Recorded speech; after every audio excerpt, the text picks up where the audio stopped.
Hello everyone, welcome to Learn with Aparna. நம்ம சக்சஸ்ஃபுல்லா chapter 3 tense முடிச்சிட்டோம். ஸோ இப்போ சாப்டர் 4 என்னன்னு பார்த்தீங்கன்னா மோஸ்ட் காமன்லி கன்ஃபியூசிங் வேர்ட்ஸ். அதாவது நம்மளே வந்து இதுவா அதுவா கண்ணதாசனா ஜேசுதாசா அந்த மாதிரி சில வார்த்தைகள் ரொம்ப காமனா யூஸ் பண்ற வார்த்தைகள்ல நம்ம கன்ஃபியூஸ் ஆகும். சில நேரங்கள் தவறாகவும் யூஸ் பண்ணுவோம், சில நேரம் இதுவா அதுவான்னு யூஸ் பண்ணணும்னு யோசிச்சு அதை யூஸ் பண்ணாம கூட விட்டுருப்போம். ஸோ அந்த மாதிரி சில வார்த்தைகள் நம்ம பார்க்கலாம். இது வந்து ரொம்ப ரொம்ப காமனா எல்லாருமே டெய்லி லைஃப்ல பேசுறதுக்கு யூஸ் பண்ணும்போது மிஸ் ஆகுற வார்த்தைகள். ஸோ அதை இன்னைக்கு பார்க்க போறோம். வீடியோக்குள்ள போறதுக்கு முன்னாடி இன்னுமே சேனல் சப்ஸ்கிரைப் பண்ணனா சப்ஸ்கிரைப் பண்ணிருங்க, பெல் ஐகான் பிரஸ் பண்ணனா பிரஸ் பண்ணிருங்க. ஓகேங்களா? ஒரு 30 செட் வார்த்தைகள் இருக்கு. நம்ம டைமை பொறுத்து 30ம் இதே வீடியோல கம்ப்ளீட் பண்றேன்னா பண்ணிடலாம், இல்லைன்னா நெக்ஸ்ட் வீடியோல கண்டினியூஷன் பண்ணலாம், நோ ப்ராப்ளம். எவ்வளவு டைம் போதோ அதை பொறுத்து நம்ம டிசைட் பண்ணிக்கலாம். சரிங்களா?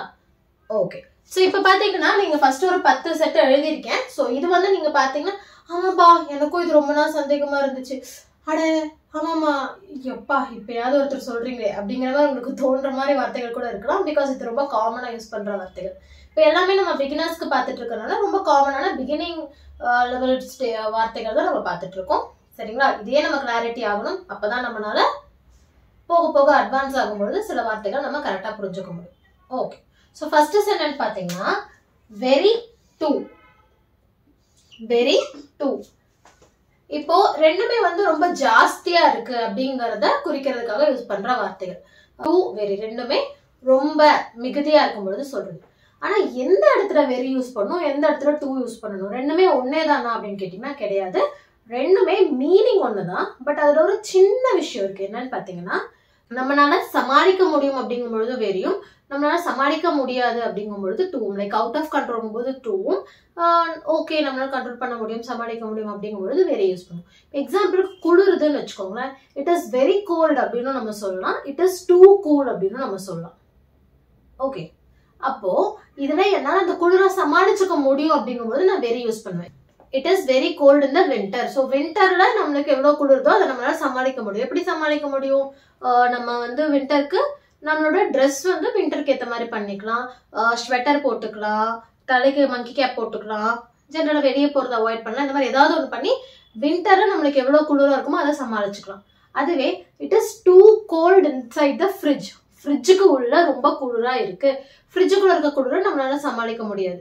1 2 3 4 5 வைக்கலாமே அப்படின்னு கேட்டீங்கன்னா 1 வச்சாலும் கூலா இருக்குன்னு வச்சுக்கோங்களேன், அந்த குளிரை நம்மளால சமாளிக்க முடியாது.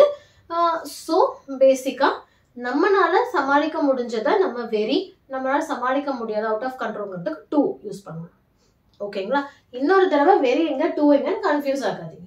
அதே போல டியூரிங் வைல் ரெண்டுமே ஒரு விஷயம் நடந்து கொண்டிருந்த பொழுது அப்பொழுது அப்படின்னு சொல்றதுக்கு நம்ம யூஸ் பண்ணுவோம். பட் இதுல என்ன ஒரு சேஞ்ச்னா நம்மளுக்கு டியூரிங் யூஸ் பண்ணும்போது என்ன பண்ணுவோம்னா டியூரிங் கூட நவுன் யூஸ் பண்ணுவோம். டியூரிங்கை தொடர்ந்து நம்மளுக்கு நவுன் வரணும். அதுவே வைல் யூஸ் பண்ணோம்னா வைல் பிளஸ் சப்ஜெக்ட் பிளஸ் ஒரு ஹெல்பிங் வர்ப் பிளஸ் V1 ing வரணும். இதுதான் ஃபார்மேட். அப்போ during he came during the rain, மழை பெஞ்சிட்டு இருக்கும்போது அவன் வந்தான். He came while it was raining, மழை பெய்து கொண்டிருந்த பொழுது வந்தான். ரொம்ப மைனூட்டா யோசிச்சோம்னா டியூரிங் பொழுது போது, வைல் அப்படிங்கும்போது பொழுது. அதாவது டியூரிங் வந்து ஒரு விஷயம் அப்படின்னு நார்மலா சொல்றது, வயலுங்கும் பொழுது பொழுது அப்படிங்கும் பொழுது அது கண்டினியூ ஆகிக்கிட்டு இருந்த பொழுது அப்படின்னு சொல்றதுக்காக V1 ing. ஓகேங்களா? ஓகே. ஸோ டியூரிங் யூஸ் பண்ணும்போது அதை தொடர்ந்து ஒரு நவுன் யூஸ் பண்ணணும். வயல் யூஸ் பண்ணும்போது அதை தொடர்ந்து ஒரு subject plus helping வர்ப் plus V1 ing. இது வந்து பாஸ்ட் பிரசன்ட் ஃபியூச்சர் எதுவாக வேணா இருக்கலாம். ஓகேங்களா? கிளியர்? அடுத்தது ஹார்ட்லின்னு பாத்தீங்கன்னா he works hard அப்படின்னு நான் சொல்றேன், he hardly works அப்படின்னு நான் சொல்றேன். இது ரெண்டுக்கும் என்ன வித்தியாசம் அப்படின்னு நான் கேட்டேன்னா என்ன ஒர்க்ஸ்க்கு அப்புறம் ஹார்டு போட்டீங்க, ஒர்க்ஸ்க்கு முன்னாடி ஹார்ட்லி போட்டிருக்கீங்க, அவ்வளவுதான் அப்படின்னு நீங்க சொல்றதா இருந்தா நல்லா குறிப்பா தெளிவா கவனிச்சுக்கோங்க உன்னிப்பா. ஹார்ட் அப்படின்னா he works hard அப்படின்னா அவன் ரொம்ப கடினமாக உழைக்கிறான், கஷ்டப்பட்டு கடினமாக அப்படிங்கிறது. அதுவே he hardly works அப்படின்னா ஹார்ட்லிங்கிற வார்த்தை எப்போதாவது, அடிக்கடி கிடையாது, எப்பயாச்சும் அத்திப்பூ தாப்புல பண்றதுதான் வந்து நம்ம ஹார்ட்லின்னு யூஸ் பண்ணுவோம். he hardly works அப்படின்னா அவன் எப்பயாச்சும் வேலை பார்ப்பான், he hardly talks. எப்பயோ ஒரு தடவை பேசுவான். ஓகே, ஸோ ஹார்ட் ரெண்டும் ஒரே மீனிங் கிடையாது. ஹார்டுங்கிறது கடினமாக, கஷ்டப்பட்டுங்கிறது. ஹார்ட்லிங்கிறது எப்பயாவது ஒரு தடவை, ரொம்ப அரிதா அந்த மாதிரி நடக்கிறது வந்து ஹார்ட்லி யூஸ் பண்ணுவோம். சரிங்களா? ஓகே, அடுத்தது இட் apostrophes. இது எல்லாருக்குமே most of the people writing அப்போ உங்களுக்கு கண்டிப்பா இந்த இட் apostrophes இல்ல இட்ஸ் அப்படின்னு எழுதுமா உங்களுக்கு கன்ஃபியூஸ் ஆகும். ஸோ இதுக்கு வந்து நான் உங்களுக்கு ஆன்சர் இன்னைக்கு சொல்றேன். இதுக்கப்புறம் நீங்க மறக்கவே மறக்காதீங்க. இட்ஸ் அப்படிங்கிறப்போ இது வந்து உடைமையை சொல்றதுக்கு. இதே இட் apostrophes-ங்கிறது என்னன்னா நம்ம இட் இஸ் இல்ல இட் வாஸ் இல்ல இட் ஹாஸ், இந்த மூணுல நம்ம எதை குறிக்கிறதுக்காகவும் கண்ட்ராக்ஷனா என்ன யூஸ் பண்ணோம்னா இட் apostrophes யூஸ் பண்ணுவோம்.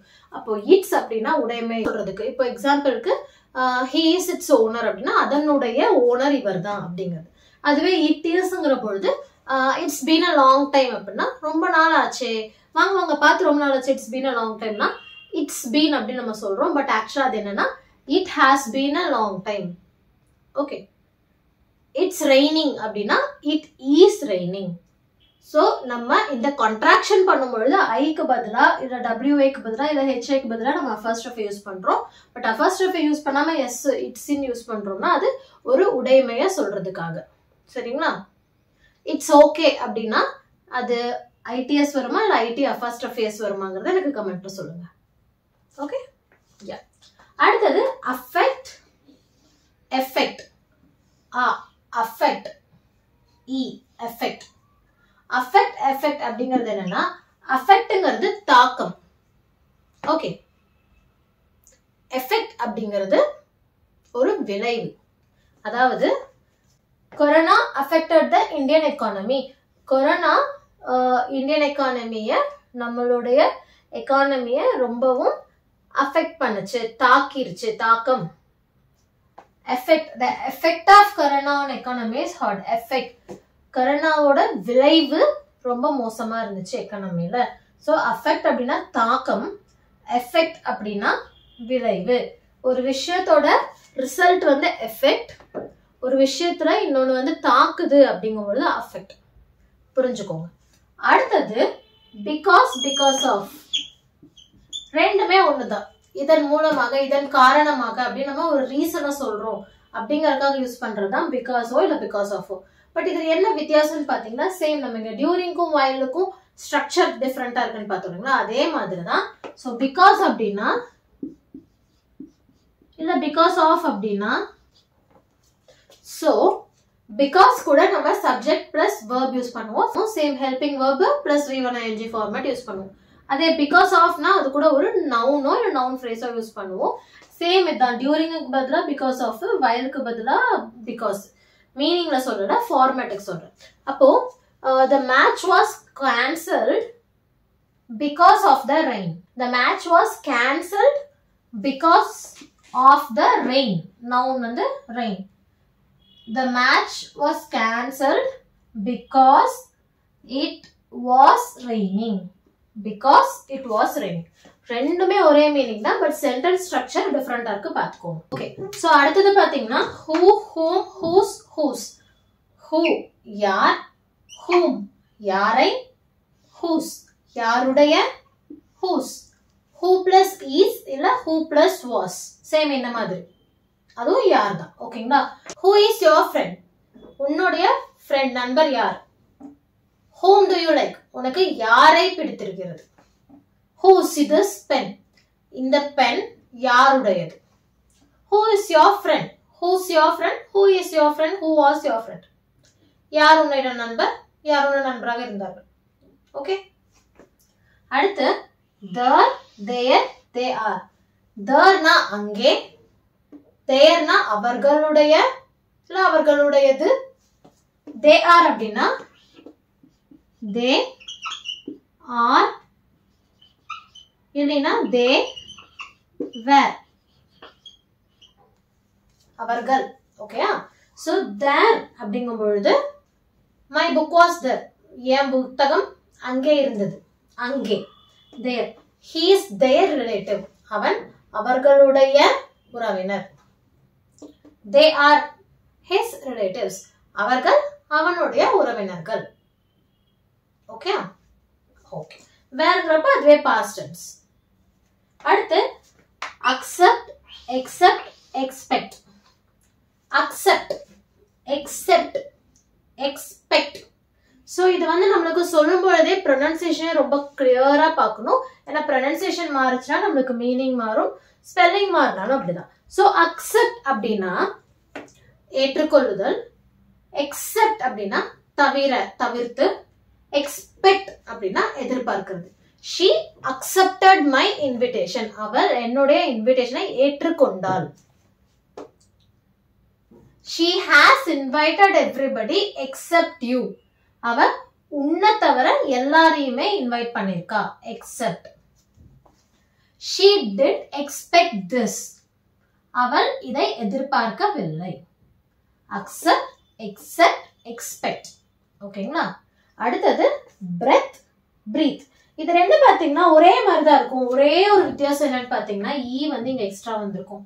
அதுக்காக மொத்தமாவா மாறுது, ஒரு நியாயம் இல்லையாமா அப்படின்னு கேட்டீங்கன்னா இங்கிலீஷ்ல அப்படிதான். ஸோ இப்போ பிரெத் அப்படிங்கிறது நம்மளுக்கு நவுன் ஆகும், பிரீத் அப்படிங்கிறது வேர்ப் ஆகவும் வரும். பிரெத் அப்படின்னா மூச்சு, பிரீத் அப்படின்னா மூச்சு விடு. பிரெத் மூச்சு, பிரீத் மூச்சு விடு. Take a deep breath. மூச்சு நல்லா இழுத்து விடு. I could hardly breathe. என்னால மூச்சு விட முடியல. breath, breathe. noun, verb. மூச்சு, மூச்சு விடுறது. ஓகேங்களா? சோ இப்போ இந்த செட் உங்களுக்கு புரிஞ்சிருக்கும்னு நினைக்கிறேன். சோ நான் அடுத்த செட் ஆரம்பிக்கிறதுக்கு முன்னாடி இன்னுமே சேனல் சப்ஸ்கிரைப் பண்ணா சப்ஸ்கிரைப் பண்ணுங்க. நான் இப்போ போர்டு அடிச்சுட்டு எழுதுறது கூட நீங்க சப்ஸ்கிரைப் பண்ணிடலாம், அவ்வளவு நேரம் ஆகாது. சோ அதை பண்ணிருங்க, அடுத்த செட்டை பார்த்துருவோம். சரிங்களா? ஓகே. சோ அடுத்த செட் ஆஃப் வேர்ட்ஸ் பார்க்கலாம். இப்போ பாத்தீங்கன்னா few, some. few, some. அதாவது ரெண்டுமே நம்ம சில அப்படிங்கிற வார்த்தை தான் யூஸ் பண்ணுவோம். தமிழ்ல சில அப்படி நம்ம சொல்லுவோம் இல்லைங்களா? கவுண்டபிள் நவுன்ஸ்க்கு, அதாவது நம்மளால எண்ணக்கூடிய நவுன்ஸ், பெயர் சொற்கள். இப்போ பெண்ணுனா எண்ணிடலாம், ஃபேனுனா எண்ணிடலாம். அதுவே தண்ணி எண்ண முடியாது, காதல் எண்ண முடியாது, வெறுப்பு எண்ண முடியாது. இந்த மாதிரி எண்ணக்கூடிய இது வந்து நவுன்ஸ் வந்து நம்ம கிளியரா எப்பவுமே நிறைய வீடியோஸ் பார்த்துருக்கோம். இன்னுமே சாப்டர் 9 கிராமர் இருக்குங்களா, அதுல கண்டிப்பா ரொம்ப தெளிவா ஒவ்வொரு திணற கிராமர் பார்ப்போம். ஸோ அப்ப இன்னும் உங்களுக்கு புரியும். ஸோ சில அப்படின்னு சொல்றதுக்கு நம்ம few இல்லைன்னா some யூஸ் பண்ணுவோம். பல அப்படின்னா many. இப்போ few வந்து எப்ப யூஸ் பண்ணுவோம்னா 5க்கும் கம்மியா இருக்கு அப்படிங்கும் பொழுது few-வும், சம்முங்கும் பொழுது 5க்கும் அதிகமாக இருக்கிறது அப்படிங்கும் பொழுதும் நம்ம some யூஸ் பண்ணுவோம். இப்ப வந்து ஒரு 4 புக், அவரோட புக் நான் படிச்சிருக்கேன், ஒரு ஆத்தர் இருக்காரு, அவரோட 4 புக்கை படிச்சிருக்கேன்னா I have read the few of his books. 4, 5க்கும் கம்மி. இதுவே நான் 5 அதிகமா ஒரு 7 புக்கு படிச்சிருக்கேன்னா I have read some of his books. ரெண்டுக்கும் வித்தியாசம் புரியுதுங்களா? ரெண்டுமே சிலதான். ஆனா 5 விட கம்மியா இருந்தா அது few, 5 இல்ல 5க்கு மேல இருந்தா, அதாவது 4 வரைக்கும் இருந்தா few, 5, 5க்கு மேல இருந்தா some. ஓகேங்களா? ஓகே. அடுத்தது ஃபார் சின்ஸ். இது நம்ம ஏற்கனவே நம்ம டென்ஸ் பார்க்கும் பொழுது பார்த்தோம். ஃபார் அப்படிங்கும் பொழுது நம்ம ஹவு லாங் அப்படிங்கறது, அதாவது அந்த டியூரேஷனை சொல்றதுக்கு யூஸ் பண்ணுவோம். சின்ஸ் அப்படிங்கும் பொழுது அந்த ஸ்டார்டிங் பாயிண்ட், ஃப்ரம் வென் அப்படிங்கிறது. I have work for 5 years. I have work since 2020. எப்போ இருந்து ஸ்டார்டிங் பாயிண்டோட சொல்லும் பொழுது சின்ஸ், எவ்வளவு காலமா ஹவு லாங்னு சொல்லும் பொழுது ஃபார். இது நம்ம ஏற்கனவே டென்ஸ்ல பார்த்தோம், பெர்ஃபெக்ட் டென்ஸ் எல்லாத்தையுமே பார்த்தோம். இருந்தாலும் மறுபடியும் சொல்றேன். இன் ஆன். இன் ஆன் வச்சு நிறைய வித்தியாசங்கள் இருக்கு, நிறைய ஒவ்வொரு இடங்களையும் நம்ம நிறைய மாற்றங்கள் இருக்கு. இது வந்து நம்ம ப்ரிப்போசிஷன்ஸ் பார்க்கும் பொழுது கண்டிப்பா பார்ப்போம். ஆனா இங்க வந்து இன்னொன்னு, இப்ப எக்ஸாம்பிளுக்கு ஒரு விஷயம் நம்ம வந்து தெரிஞ்சுக்கிட்டோம். இப்ப சுனிதா வில்லியம்ஸ் விஷயம் இருக்கு அப்படின்னா, இதை நான் வந்து யார்ட்டையா பேசணும்னா உனக்கு எப்படி தெரியும்? நான் பேப்பர்ல படிச்சேன், நான் டிவில பார்த்தேன், இந்த மாதிரி சொல்லுவோம். அதே நம்ம இங்கிலீஷ்ல சொல்லணும்னா இன் சொல்லணுமா? ஐ ரெட் இட் இன் த பேப்பரா, இல்ல I read it on the பேப்பரா, I saw it in the டிவியா, இல்ல I saw it on the டிவியா அப்படின்னு நம்மளுக்கு கன்ஃபியூஸ் ஆகும் இல்லைங்களா? ஸோ அதுக்கு இந்த விஷயத்த நான் சொல்றேன். ஸோ பேப்பர் சார்ந்த எல்லாமே இன். புக்ல படிச்சதா இருக்கட்டும், நியூஸ் பேப்பர்ல படிச்சதா இருக்கட்டும், நோட் எழுதி வச்சதை படிச்சதா இருக்கட்டும், எதுவா வேணா இருக்கட்டும், எல்லாமே நம்ம எதை வந்து பேப்பர் சார்ந்து படிக்கிறோமோ எல்லாமே வந்து இன். எது வந்து எலக்ட்ரானிக் சம்பந்தமா பாக்குறோமோ அதுக்கு எல்லாத்துக்குமே ஆன். டிவி, ரேடியோ, இல்ல லேப்டாப், கம்ப்யூட்டர், ஓடிடி எதுவா வேணா இருக்கட்டும், அது எல்லாமே on. So I read it in the news paper, I saw it on the TV. ஓகேங்களா? ரெண்டும் வித்தியாசம் புரிஞ்சுக்கோங்க. இன் வந்து பேப்பர் சம்பந்தப்பட்ட எல்லாத்துக்குமே, ஆன் வந்து எலக்ட்ரானிக் சம்பந்தப்பட்ட எல்லாத்துக்குமே. அடுத்து வீக், வீக். இதுல ஒண்ணு வந்து வாரம், 7 நாட்களையோடைய ஒரு வாரம். இன்னொன்னு வந்து சோர்வு. யூ ஆர் வெரி வீக் அப்படிங்கும் பொழுது நம்ம WEAK யூஸ் பண்ணுவோம். A week has 7 days அப்படின்னா ஒரு வாரம். இல்ல I will meet her next week அப்படிங்கும் பொழுது வீக், வாரம். ஓகேங்களா? EE அப்படின்னா வாரம். அடுத்து where, where, where. where, where, where. இப்போ where அப்படின்னா எங்கே, where அப்படிங்கும் பொழுது past tense, past helping verb. அதாவது நம்ம plural யூஸ் பண்ணுவோம் இல்லைங்களா? past helping verb. They were, you were. So பாஸ்ட்ல நம்ம ஒரு ஹெல்பிங் வேர்பா யூஸ் பண்ணுவோம். அது வந்து இது வந்து ப்ளூரலுக்கு யூஸ் பண்ணுவோம். சரிங்களா? பாஸ்ட் ப்ளூரலுக்கு யூஸ் பண்ணுவோம். ஹெல்பிங் வேர்ப் இல்ல வேர்பா கூட யூஸ் பண்ணுவோம். they were good, they were looking good. Okay, so helping வேர்பாகவும் இருக்கலாம் இல்ல வேர்பா இருக்கலாம். ஆனா பாஸ்ட்ல ப்ளூரல் நவுனுக்கு நம்ம யூஸ் பண்ணுவோம், லைக் ப்ளூரல் சப்ஜெக்ட்டுக்கு யூஸ் பண்றது. அடுத்தது வி, ஃபர்ஸ்ட் ரெஃபி RE அப்படின்னா அதேதான். We are, இல்லைனா we were. Okay, we are friends, we were friends. இதுக்கு apostrophe RE யூஸ் பண்ணுவோம். அடுத்தது stationery, stationery, stationery, நரி, நெறி, நா, நே. Okay, stationery, stationery. So stationery அப்படிங்கிறது என்னன்னா, நரி அப்படிங்கும் பொழுது stationery அப்படின்னா அது மூவ் ஆகல, நகரல, ஒரே இடத்துல இருக்கு, நகராமல் இருக்கிறது, ஒரே இடத்துல இருக்கிறது அப்படிங்கிறது ஸ்டேஷனரி. ஸ்டேஷனரிங்கிறது நம்மளோட பென்னு, பென்சில், பேப்பர், இந்த மாதிரி ஸ்டேஷனரி மெட்டீரியல், ஸ்டேஷனரி எழுது பொருட்கள் அந்த கடை இருக்கு இல்லைங்களா? So the bike hit the stationary car. நகராமல் இருந்த, அசையாமல் இருந்த, நகராமல் இருந்த ஒரு கார் மீது பைக் மோதியது. I met her in the stationery shop. நான் அவளை எழுது பொருட்கள் விற்கும் கடையில் பார்த்தேன். Stationery, stationery. ஓகேங்களா? அடுத்தது வாட், விச். இது ரொம்ப காமனா நம்ம யூஸ் பண்ற ஒரு WH வேர்டு. இதுல கூட மிஸ்டேக் இருக்கா, ஐயோ இதுல கூட வித்தியாசம் இருக்கா அப்படின்னா இருக்கு. வாட் வந்து நம்ம காமனா கேட்கும்பொழுது யூஸ் பண்ணுவோம். விச் வந்து நம்ம ஸ்பெசிபிக்கா இதை குறிப்பிட்டு கேட்கும்பொழுது யூஸ் பண்ணுவோம். வாட் கலர் இஸ் யுவர் ஃபேவரட்னு வச்சுக்கோங்க. Like what is your favourite கலர்னு கேட்கணும்னா நார்மலா பொதுவா what is your favourite colour, உனக்கு பிடிச்ச கலர் என்ன அப்படின்னு நம்ம கேட்கலாம். இதுவே ப்ளூ பிளாக் ரெண்டுமே வச்சுக்கிட்டு which is your favourite colour, blue or black. So எது, எது வந்து உன்னுடைய ஃபேவரட் கலர், இதுல எது. வாட் நார்மலா காமனா கேட்கறது, எதுங்கிறதுக்கு விச் வந்து ஸ்பெசிபிக்கா கேட்கறது. சரிங்களா? ஓகே, அடுத்தது காம்ப்ளிமெண்ட், காம்ப்ளிமெண்ட். ரெண்டு ஒரே மாதிரி இருக்கு, என்ன வித்தியாசம், என்ன வித்தியாசம்? Compliment, compliment. ஓகே, இங்க I வந்திருக்கு, அங்க E வந்திருக்கு. இதுல அம்மா இப்படி எல்லாம் அம்மா வித்தியாசம் இருக்குன்னு கேட்டீங்கன்னா ஆமாங்க, இப்படியும் இருக்கு. ஸோ காம்ப்ளிமெண்ட் அப்படிங்கிறது என்னன்னா, நம்ம யாரையாவது பாராட்டும் பொழுது நம்ம காம்ப்ளிமெண்ட் பண்ற அப்படின்னு சொல்லுவாங்க இல்லையா, அது compliment. You look good today அப்படின்னா தேங்க்யூ ஃபார் த காம்ப்ளிமெண்ட், பாராட்டுதலுக்கு நன்றி.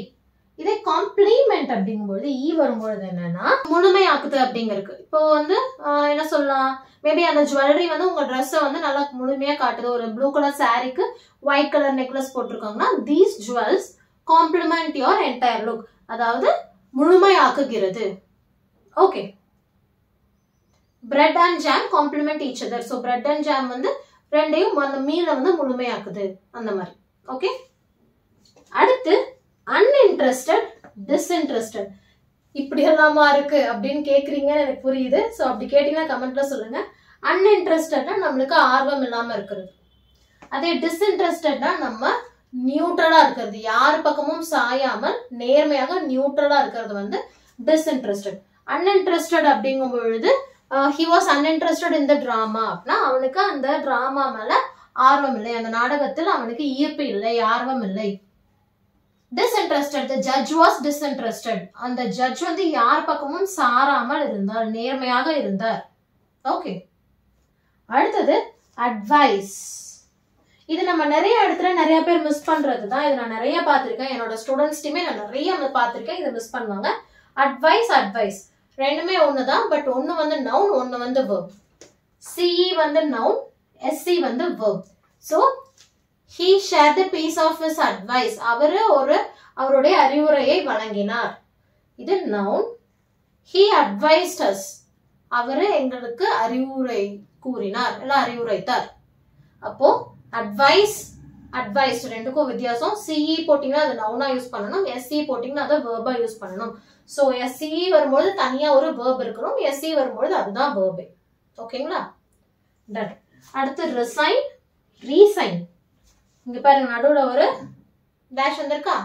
சோ அது ரீசைன், இது ரிசைன். ரிசைன்ங்கிறது நம்ம ஜெனரலா உங்களுக்கு தெரியும், ஒரு வேலையில இருந்து நம்ம வந்து ராஜினாமா செய்யும் பொழுது ரிசைன் பண்ணுவோம்.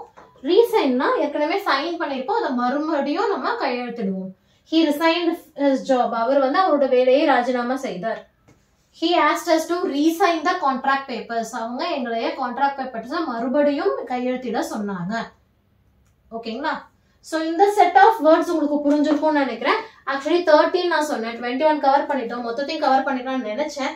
பட் டியூரேஷன் ரொம்ப ஜாஸ்தியா போகுது, பிரெயின் கொஞ்சம் டயர்டா போடுங்களா. சோ அதனால அடுத்த வீடியோல நம்ம மிச்சம் இருக்க 9 செட்டையும், அதே போல டிட்டர்மைனர்ஸ் ஒரு 10 இருக்கும்னு நினைக்கிறேன். சோ அதெல்லாம் டிட்டர்மைனர்ஸ் அப்படின்னா ஃபியூ சமன் பார்த்தோம்ங்களா, அந்த மாதிரி குவான்டிட்டி சம்பந்தமான வார்த்தைகள். அது ரொம்ப ரொம்ப ரொம்ப முக்கியமா ரொம்ப தேவையான சில வார்த்தைகள் அது.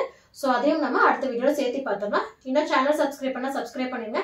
இந்த வார்த்தைகளை திருப்பி சொல்லி பாருங்க. இதுல எது வந்து அடடா இப்படி ஒன்று இருக்குன்னு எனக்கு இன்னைக்கு தான் தெரியும் அப்படின்னு உங்களுக்கு எந்த வார்த்தை ரொம்ப புதுசா இருந்துச்சோ அதை கமெண்ட்ல சொல்லுங்க. சோ அடுத்த வீடியோல பார்க்கலாம். தேங்க்யூ. Take care.